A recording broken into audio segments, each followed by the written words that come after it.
I need everybody's attention. DJ Blake. We're experiencing a couple of mechanical difficulties. I'm hoping We'll be rolling shortly. Until then, just try to forget it. I wish to take a flight, and I know attendant heard me. Tried again to go get high, but hydroplane, they got too slippery. Maybe one day I'll take off.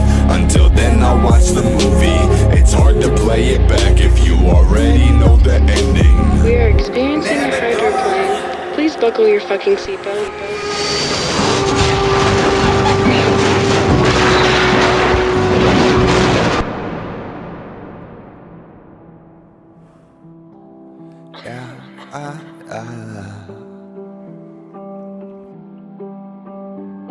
I wanna go to the woods where I'll be okay. Oh. I wanna go to the woods where I'll be okay. I wanna splash in the creek and laugh and play. This is DJ Blake, and my next guest doesn't let his past define him, but uses the lessons he's learned to help inspire others, and let people know that it's okay to make mistakes, as long as you can learn from them and move forward to better yourself. Introducing Carter Costello. I wanna splash in the creek and laugh and play. Don't wanna think or care about another day. Raw hide and seek, so I grate my face.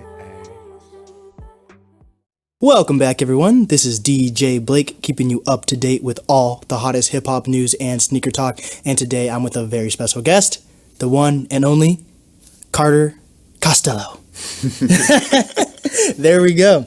So Carter, I like what you're wearing today. You're wearing a fur with the Uggs also. And I've never seen that, actually, shorts on top of khakis. You know, you just got to do it. Rock the fashion, but keep the warmth for the winter time. Yes. So I found you because I just interviewed Lorelai and her boyfriend/producer, Moses, and I saw that you had a song with her. Yeah. That's dope. And also, I just talked to the guy before the interview, and you were part of the Residency.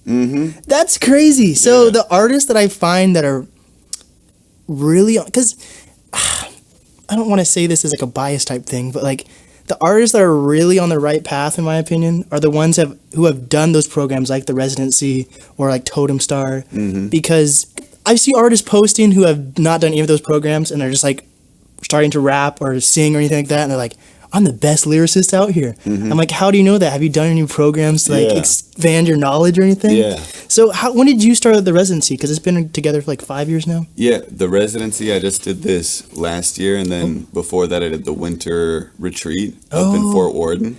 Oh, wow. It's kind of like a different stem of the program, and they just take you all to a little secluded area, you know? I don't know if you've been up there to the peninsula. I think like once or twice. Yeah, it's hella cool. But yeah, it's beautiful. Put you with nature, have you writing stuff, like a bunch of different workshops and learning more about your own platform and what you're trying to do with music. Right. And just kind of put you in a midst of like a bunch of other artists who are doing the same thing, so you can work as a community. Yeah. Yeah, similar with the Residency as a whole too, but just different setting, you know? Yeah, that's dope. That's actually really cool. Like all those programs, I just think that they need to be promoted better, which is really weird because Malcolm Moore's like the face of it. Yeah. And it's still not promoted as much as I think it should be. Yeah. You know? I think to an extent, like there might be some intention of keeping it a little more low key, because if it was full, well, I don't know, because you want to help everybody, but trying to help everybody at one time could be a little, you know, if you had like hundreds or thousands of people trying to hit up the Residency every year, then it would just be way overboard, you know? Yeah, that makes sense actually, because then at that point you might have to, if you wanted to get certain people in, you might have to start charging them in a way.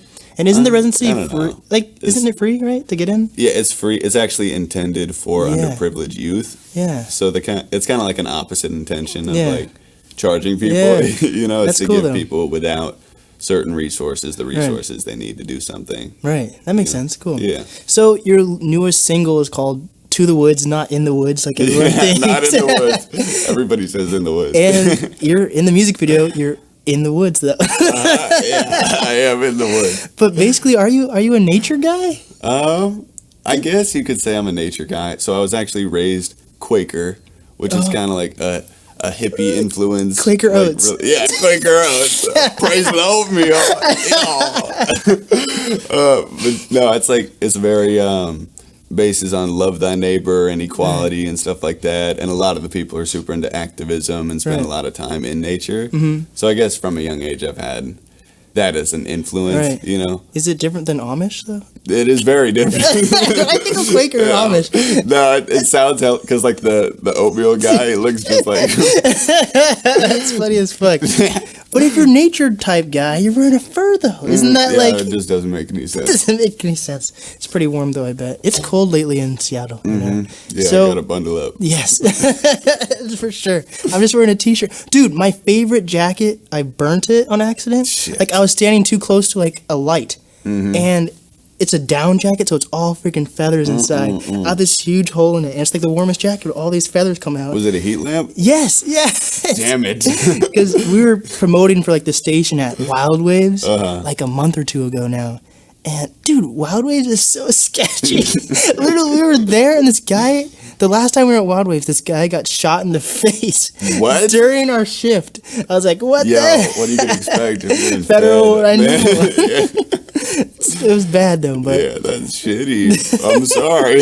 yes, rip my jacket and rip that guy. But, For real, damn. but how do you describe your music? Because it's like, I want to say what I think it is. I think it's like indie trap. That's what I kind of. That's what I kind of get out of it. No, I actually don't really know. Like whenever people ask, I'm like, it's a mutt. You know, it's a collective genre. And my homie Ryan told me a minute ago. He was like, "Bro, your genre's urban contemporary." So I was like, "Urban contemporary." Okay, and I've just been telling everybody it's that. That's dope. Yeah, but honestly, I don't know. I just take a bunch of influence from like a huge variety of artists. Like same goes when people ask me what my favorite artist is, because really I've had so many different influences over the years. Mine always changes. Exactly, you know. I was like raised with some U2 and James Taylor, and my mom hella like Fleetwood Mac, and then grew up and started doing drugs, and started listening to 2 Chainz. You know. So are you is Quaker in Seattle though, or like in this area? Everywhere, yeah. It's not like you can't be in the live city in a though. community. No, it is in the city. What? Yeah. So I need to get this Amish mindset out of It's my. not Amish. So I could have possibly gone to school with someone that was a Quaker then. Yes, Weird. it's quite possible. So it's like you said, it's like a hippie type thing. Yeah, it's like if hippie was a religion, that would be it. You know. Do you smoke a lot of weed then? No, I used to, not anymore. What are your opinions of people who like smoke during their studio session, after, before? Like, honestly, my opinion on that whole thing is like if you can do something and still like function and manage your life, you know, like then yeah, go ahead. Right. You know, like if you want to smoke and then go record, like sure, go do that. But a lot of the time when people smoke and they try to record and they're just like stumbling over themselves and can't fucking do anything, you know, then don't do it. What I've seen is like after you smoke for a while, you get on this like different level where like you're a high functioning weed person. Like it actually helps you. Like I've seen like a lot of people like, yeah, I need to smoke before I do this because I'm actually better after it. But is that just like leaning on it as a crutch, or do you think like it's another mindset level that you've reached? I've heard homies say like, bro, I drive better when I'm drunk. No, okay, I get it now. It's like, I don't know, like either. It really depends on the individual, because some people could be hella out of control with some shit, and some people could be like on the right path and able to manage their lives. I think it's really just an individual basis thing. That's very true. You know, that's why people shouldn't copy like these rappers they see though, because it's individual. Yeah, because if somebody can do it and manage, that doesn't mean you can. Wow, you know, that's a good point though. Yeah. So what crowd do you? If you can't decide what type of genre you're in, what type of crowd do you associate with when you are going to make connections and stuff like that? Really, I think it's kind of similar to my music. I'm very versatile, and I kick it with a lot of different people at a lot of different places, you know? And kind of going off of that weed thing, like I am sober right now. You know, like I've been sober for 5 years. 5 years. Yeah. No, I got sober when I was 15. I sent away for a long time. Oh, no. For 2 years. Is that when you became Quaker? I'm just kidding. Yeah. That's when I became Amish, actually.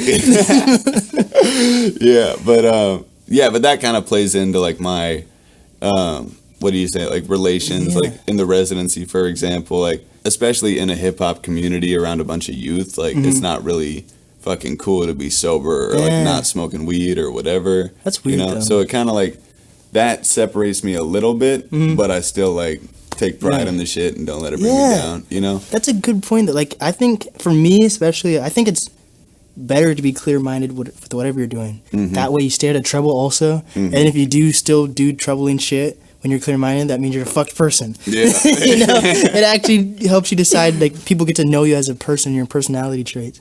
Like Harvey Weinstein, I don't think he was under the influence when he was touching people. You know? Yeah, man, sometimes it's just you. Right. True. So you hang out with hip-hop artists though, right? And you've had them on your songs too, but they don't. Do you go to them or do they come to you? Because you say you're like versatile though. Do people appreciate that or? Well, actually, we were talking a little bit before we started about this. For me and my like different variations of music that I make, a lot of people in the Seattle community will question it and not fully accept it right off the bat, you know, because it sounds different and I'm not necessarily following some mainstream artist who's doing the same thing I am. I'm just kind of like growing this homegrown like new thing, you know. And some people hear that and they're like, what the fuck is this, like, and don't want to participate or help me or make music with me or whatever it might be. And it's kind of a complication, but it really kind of helps you like find the real ones in the midst of the fake. Yeah, that makes sense though. I think people are starting to realize it's important to be unique, you know, because like if you look at it, if you're a hip hop artist or upcoming hip hop artist that is following the trends of mainstream, you definitely, oh my gosh, it's still my favorite word right now. Phrase, instant gratification is like a huge thing I've been talking about lately. And basically you'll get that instant gratification because you're following the mainstream wave. Yeah. But that's why type beats are so successful also, because you're like Drake X J. Cole type beat. Yeah. Oh, I want to do that type beat. Yeah. But it's because you're trying to sound like someone else, you know? But basically you get that instant gratification of like 20,000 views, whatever. But then you're not getting signed or no one's actually like picking you up off that, you know? Because it's not timeless. Yeah, it's not. Yeah. It's just what everyone else is doing. Yeah. So I think even for me, like doing a podcast, that's like, I get people who are excited and interested, but it's still rough. No one's really doing like podcasts and like, think about like, you're in your own wave, right? And what you're doing. I'm doing this podcast thing. You're not going to get signed off a podcast really, you know? You have to like form those connections. So it's like an obscurity type thing, you know?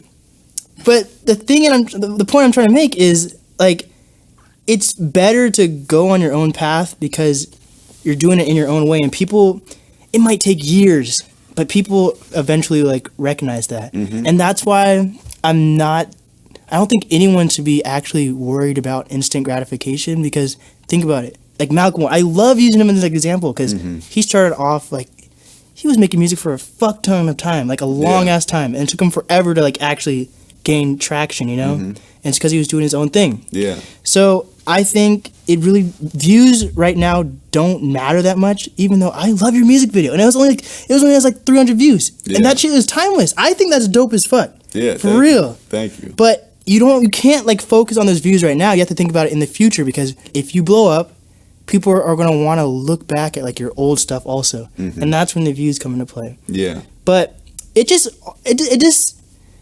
think it's really interesting how like the world works with music, because people don't realize it is more or less like the NFL and sports, but people don't see that because they see like how easy it is to blow up in an instant. Yeah. But that doesn't mean the longevity isn't there. You can't really like blow up as like NFL star and be gone the next year. Like they cherry pick you like after staring at you for like multiple years through high school, college, and then they decide if they want you in the NFL. Yeah, keeping track of one person. Yeah. So it's like even like the yodeling kid, you know? Do you see anything from him anymore? No, absolutely not. But you could even look at like bigger artists, like say Lil Pump, for example. Yeah. You know, Blueface. Yeah. Like, both of those people had very short time periods. And at the time, everybody was going crazy. Like, Blueface, baby. You know? Yeah. And all that shit. But, like, now, how much do you hear about either of them? Right. You know what I mean? Right. And it's on different, like, time waves or whatever. But you know what I mean? Right. It's like stuff. Yeah, it's just kind of a phase. Yeah. You know, it's not making music that really speaks to your soul and that somebody is going to feel something. It's like just something people are going to gig to for 2 to 6 months and then forget about forever. You know? People eat that shit up though. They like that, like that instant thing. But I don't know. I think the artists, I think it's just really important to be part of like the Residency or Totem Star, because I think, I could be wrong, but do they teach you how to be like your own unique person in a way? In a way, I mean, for my opinion, that's something you kind of got to find by yourself, you know? But I think with the Residency, what it does is it plugs you in with a community of people. Right. It teaches you the basics about music, and it shows you, I would say it shows you how to be able to find yourself. Yeah. If that makes sense. So it doesn't just hand it to you and be like, hey. Yeah, exactly. Like, that makes sense. Here's you, I found it. You know? Yeah, that makes sense. Yeah. So do you think, like, when did you start making music? You started? Tricky question. So I've been like singing forever. You know, like when I was a baby, I would be like eating food and humming away. But I started playing guitar and singing and doing like some classical shit that I wasn't a super fan of, you know? It was just like, my mom was like, you should play guitar. So I was playing classical Suzuki method guitar. Oh, shit. And, like having guitar recitals, you know, like super white kid. And then the Asian kids are the ones that are stuck doing like the piano, like in the malls and shit. I always see them in the malls performing. I'm like, what the fuck? That's clowning. But with like what I'm doing now, that's kind of been, so I got sent away to rehab in 2013. Right. And from 2013 to 2015, I was like in treatment, and I had a guitar and I had my voice and I had a notebook. So I started writing songs and playing it on guitar and coming up with chord progressions and stuff like that. Yeah. Then I got out of treatment and that was in 2015, went to the interagency Queen Anne site on top of Queen Anne, and I was introduced to a new crowd, and I was like, oh, hip hop is like a thing, you know. And of course, I have had hip hop influence way earlier on too, but it was more like the community I was around. So that's when the two kind of like clashed together. Yeah, but that's so weird to me. Like I like Seattle music, and I do this thing where I like generalize everything in a way. Like I like to say Greater Seattle is Seattle. Yeah. I like to say the Seattle music scene versus Seattle hip hop, even if my podcast is called Hottest Hip Hop News and Sneaker Talk, you know? But it's always like interesting to me when like an artist like comes from out of town or anything, when they fall in love with hip hop when they come to Seattle, because like it's Seattle. Like it's the underground scene's huge, but like there's no one to really like look up to. Who looks up to Sir Mix-a-Lot right now? Man, he's dope, bro. He crushes shit. He was at the Paramount show for the Residency. Yeah, I bet he's a dope guy. But I know what you're saying. Yeah, it's like, well, for me, actually, I did have hella Seattle hip-hop influence when I was young. Like, The Grinch, Soulzilla, Nomads. I think it was mainly those three. Right. But I think 2011 or something, I went to a show at the Mopop, or it was EMP at the time, Sky Church. And that was like my first introduction to live hip hop music. Yeah. And really gave me like a taste of this world. You know what I mean? This culture. And but that is a good point though. Like the underground scene isn't vast enough for people to recognize Seattle as a hip hop city. Yeah. You know, was that kind of what you were getting at? Yeah. It's interesting. Are you part of the underground scene? Like, do you go to like these underground events and stuff at all? I was at a show last night for Lorelei and Anti, spelled with a 4, and Kid Raya. Yeah, Kid Raya, dude. Yeah. So 3 Ali. Yeah. So I told you about his like music video shoot and that like satanic little. I need to find that place. Yeah, what is that? I need to show you this place. It's a really cool Airbnb little thing, but it's like satanic as fuck. But anyways, Kid Raya shows up to the event like right when I'm leaving. And I look at him, and he looks at me, and I'm like, almost at the same time, we're like, I know you. And I played football with this kid in like 8th grade. And I have never seen that guy since. And then I saw him like a week or two ago. Damn. And it's so funny because we both look exactly the same. That's hella Which is funny because, so in the 8th grade, I had this like huge afro, okay? And then I shaved it off in like 9th grade. And then in like 11th grade, I started growing it out again. Yeah. So now this has been like 2 years, you know? So the last time he saw me, I had poofy hair. And now that he saw me again, he's like, oh, you kept your poofy hair. Even though I shaved it off, but there's been such a big gap, which is really funny. Because you shaved it and then grew it to the same length. That's crazy. Yeah. But yeah, that's so interesting. Like, because I grew up with him doing football, so I would have never expected to see that guy doing music. Yeah. But it's just Seattle. The point of the matter is that Seattle's just booming with like these like passionate people about music, and like music's such a way to express yourself in art in general. Because music is art. This is art. Everything. Right there. We're in an art gallery, basically.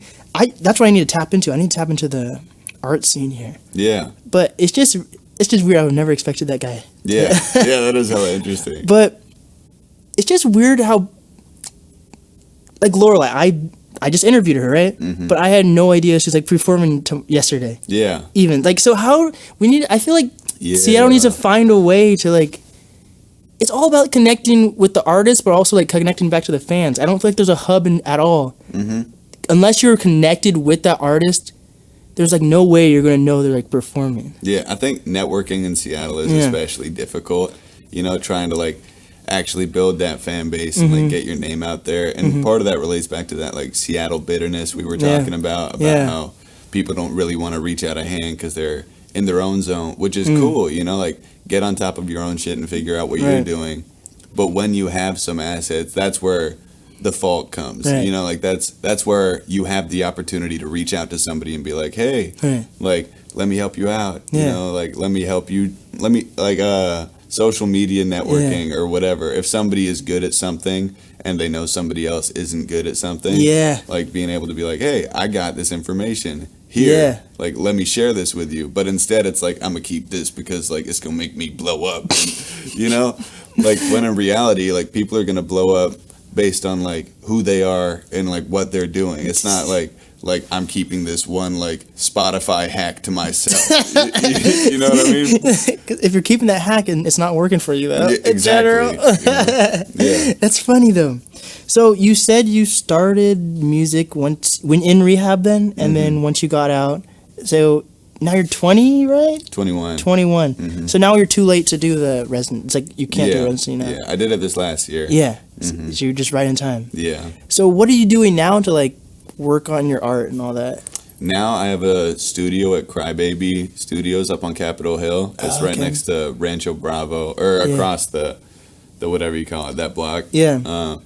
And I've been having people from the residency and a bunch of different musicians come in, and I'm recording them for free, you know, because it's like I want to like represent what I'm talking about with that Seattle bitterness thing. Like, I want to like be able to be an asset for people, because even though I'm still like starting out, I'm not like fucking blown up, but that's almost exactly the point. Like, I'm not the shit, and I know I'm not the shit. Like, I make music and I enjoy the music I make, but like having an ego around that is pointless, you know? Dude, so I'm gonna just like invite people to my studio, record them, send them home with a mixed track, and, you know, I just want to like give back to this community essentially. I can see how people can have egos because of just how Seattle's set up. But I've never firsthand seen it because I'm an opening. I'm a silly guy. I got movie hair, so people are like willing to talk to me and stuff. It's weird that it's like truly like a thing though. Like how artists. Do you think is there a certain genre that you see is more clicky than others, or do you see it because you're it's so cool though, because I don't even know how to describe your music. It's just all like I said, indie trap, but you're all over the place, which is dope. So but once you're in that kind of mindset, that means you can work around with whoever. Yeah. Because you're not in a box at all. No way in form. Like, you can say you're not in a box if you're a rapper, but at the same time, you're in that rapper box at least. Yeah. I love that there's different subcategories to rap, but you're still a rapper in that aspect, right? Yeah. But like, you're able to work with like all these different people, and you're from the residency, and there's like residency like supports different genres, not just hip hop, right? I think. Well, residency is mainly a hip hop, but you know, like Zakari from like did you listen to like the love song with Kendrick Lamar and Zakari? As long as you man. love me. Yeah, fucking of course. What am I even saying? Like that guy, I guess R&B singers kind of fall into hip hop in a way too. Yeah. But do you see like a certain genre that's more like reserved than others in Seattle? I honestly think a lot of them are reserved in their own ways, if that makes sense. You know, like it seems like they're all kind of cliquey, but in a different way each. That's so funny. You know, because like maybe you have a rock band and they're like, they seem a lot more outgoing and they're like performing at different venues and shit. But then when the show's over, they're just all back to themselves. They're like reclused or whatever, you know. But then like with hip hop community, there's a lot of people who are very interactive and outgoing, you know. But then when it really comes down to something, they're like still set with their own inner circle, which I don't think is a really bad thing. You know what I mean? Like it's good to keep the people close to you, and but keep the groupies over there. Yeah, exactly. But you know, just like a little. Yeah, I don't know where I'm going with that. No, but, that makes sense though. Like everyone in their own right is kind of reserved. Yeah. That's very interesting though. Wow. Yeah, it's all over the place. Yeah. But what made you decide that you weren't going to be like that? That's an interesting question. I don't know. I don't know if it's really much of like a conscious decision. Like I was raised Quaker, like the Amish. And, so that's already kind of like a giving nature. Like in Quakerism, it's very like love thy neighbor. It's called Quakerism. Quakerism, Quaker out, see y'all. But it's like it's very like love thy neighbor, help people where they need help, and that kind of stuff. And then like doing hella drugs and being around that community, becoming a drug addict. So I was like smoking and selling crystal meth at 14 years old. That's fucked. You know? Like it's super fucked. That's up. a thing. That's a big thing in Seattle though. Yeah. I'm not even, that's it's just crazy. It's dark as fuck. But anyways, like I've been like the amount of different lifestyles that I've lived is kind of fucking crazy. You know, like I was raised as like a hella like sheltered, like good little kid, and then got hella into drugs, and then went off to rehab. So I experienced like an institutional lifestyle, and there being introduced to a 12-step program, which I will not name in specific, but I'm imagining you could guess what it is. So in this like program, it's very one of the main principles you could say is to be of service. Yeah, so you're in all those different lifestyles, you know? Yeah. And I think that's part of your journey though. Yeah, exactly. Wow. You know? So I think like through like kind of the before and after, like diving deep down into drug addiction, like a lot of the influences in this program that I'm in now and in Quakerism, you know, lead me to being a lot more open-minded and having an urge to be of service and like help where I can and be I don't know I don't know exactly because I'm not too big on like talking up on myself. But, you're humble. Yeah, I guess. Be humble. But do you think that was important to go through all that shit, or if you can go back, do you wish you'd never? I would never go back. Wow. Do you think there's people that wish they could have? I mean, yeah, for sure. Like there's people out there who wish they could have. For me personally, I think that I don't want to be like everything happens for a reason, but I know that reason can be found in anything, if that makes sense. Yeah, you know, like you can gain fucking growth. You can grow from anything that happens in your life, like a marijuana plant. Yeah, like a marijuana plant, exactly. You know, like I'm dead. That's super funny though. Yeah, but that's deep. I guess. Marijuana plants. Yeah, marijuana plants, they're hella deep. Like the roots go deep into the soil. Yes. Yeah. So is God, you're the first Quaker, so this is just something that's really intriguing me. Yeah. First Quaker on the podcast, guys. Hey, represent Q-Town. What it is. But is that like, is it like a denomination? Like, is it like a Christian belief at all? I think it's Christian based. Like, I drifted away from it pretty tough when all that other shit started going down. But I think it's a sect of Christianity, but there's a lot of like Christian Quakers, Buddhist Quakers, there's atheist Quakers. And, you know, it's like, it's mainly a lifestyle, I think, how I see it. Lifestyle. You know, it's less like having a certain strict belief. Like, in a Quaker meeting, which is Quaker church, you just sit in a circle and sit in silence for 45 minutes. And then in the last 15 minutes, people will stand up and share on whatever they have got from their, you could say higher power, or you could use the time to meditate, or if you call it God, then God, sure. Right. But pretty much people just stand up and say like what the light, that's the Quaker term for it, what the light has made them say. You know what I mean? If that makes any sense. That does. That's funny. Yeah. So it's kind of just like looking deep inside yourself, or you could pray in the time or meditate or whatever it may be, and then share whatever's on your mind pretty much at the end. Yeah. It's kind of like, there's a lot of different religious influences in Quakerism. Yeah. It's kind of weird. Right. But it's cool. Yeah. It's cool. Do you believe more in, I'm trying to figure this out. Is there a difference between like God and the universe? Because I like to say like the universe pays you back. I never say like God pays you back. Yeah. But I guess like, I think I like I said, that's so weird. I just realized that I'm such a generalistic type guy. You know, and since for some things, like when it's a bigger picture, I like to generalize it. Yeah. So I don't know. I think when I say the universe, I just think because no one. I think it's like the perfect example of saying that's the higher power is like the universe. Yeah. I think it's, as weird as it might sound, I think it's also kind of an individual thing. Yeah. You know, like different people can have a certain higher power that speaks most to them. Yeah. You know, like for me personally, I was.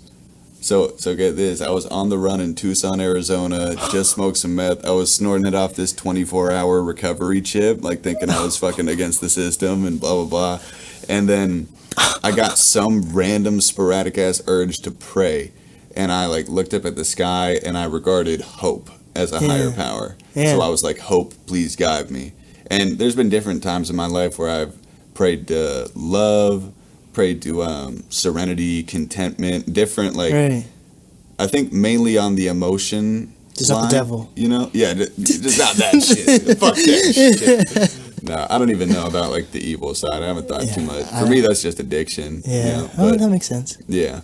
Wow. But you know, like I think for a higher power, it could be the universe if that's what speaks to you. It's really just any higher power that you can like believe in, you know, something that is greater than yourself, that you can be like, hey, you're better than me, like thanks. Yeah. Yeah, that makes sense. Yeah. So what do you want to like use your platform for as you like continue to grow as an artist? Because you've been through so many things. Yeah. You went through Quakerism. Yeah, I went through Quaker. That shit was tough, man.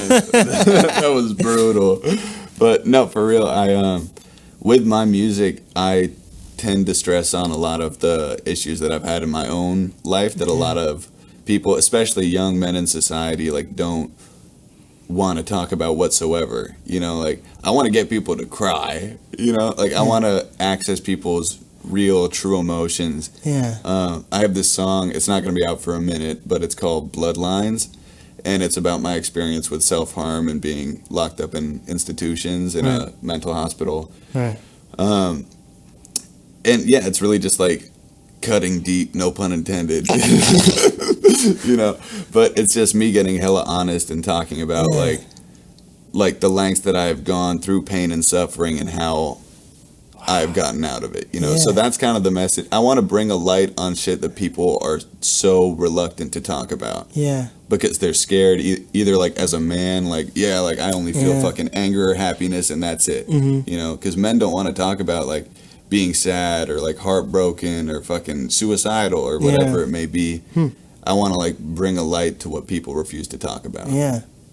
That's a big thing. Like a lot of people don't want to talk about that in their music. Exactly, yeah. People want to, like the Little Pump Blueface thing. Like the reason they blew up is because people don't want to talk about that shit.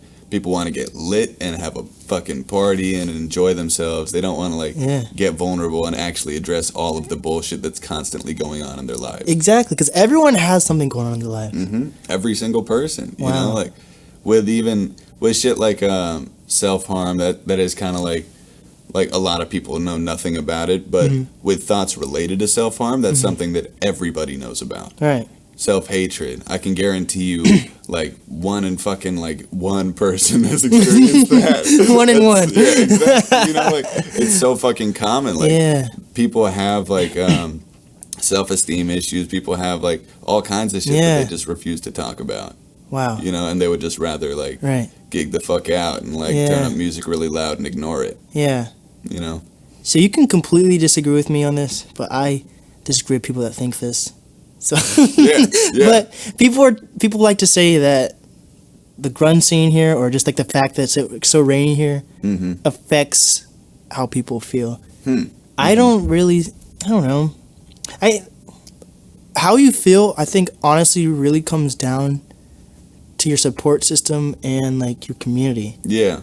And like hip hop community, music community, whatever you like to call it. Any type of community, any type of support system is important. So you're saying like the Seattle depression or Seattle freeze or whatever it might be? I think it all goes back to the individuality, but like even individuality comes in like groups. I kind of feel like I don't really think I don't think the rain really affects, I guess for some people, but I think it all comes back to support and like the community that's really affects who you are. Like if you're in a fuck community, then you're gonna be fucked in a way. Well, I honestly think it really depends where you're at, like on the individual thing. Like you can go anywhere in the fucking world thinking that is going to make a difference in how you feel. Like I want to get out of Seattle, so I'm gonna go to Hawaii because it's hella sunny. Yeah. But that inner feeling or whatever is fucking you up is going to follow you to Hawaii. Yeah. You know, you're gonna be sitting on the sun and the beach maybe for a day and be like, wow, this is so nice. But maybe after that first day, all of that shit is gonna come flooding back because the distraction is over and you're like, these are my real fucking issues going on. So I think with that Seattle thing, like no matter if you're in Seattle, like you're inside and it's raining outside, like you can change that mindset. It's not like it's not on your community. It's not on wherever you're at. It's on you. Yeah. You know what I mean? That makes sense. Yeah. That does. Wow. So that's my take on it. Yeah. I like your take. Thank you. So, what are some vital advice you have for up and coming Seattle artists, creators, influencers? Don't be fucking bitter. Don't be fucking bitter. Share whatever you have with whoever needs it. You know? Yes. Like we were talking about earlier, like if you have an expertise, show somebody how to do that. Don't be like, I'm gonna keep this information for myself because I know I'm gonna blow up. Like, fuck that shit. Yeah. Like for real. Yeah. You know, share what you have. Share the wealth. Be a fucking community. That's the advice. Yes. Be a community. Love thy neighbor. Yeah. Be a Quaker community. That's a Quaker. Quakerism is big. There we go. Well, yeah, you know. That's funny as fuck. Quaker oats. Well, praise be to oats. This is DJ Blake and Carter Costello. There we go. We out this bitch. DJ Blake.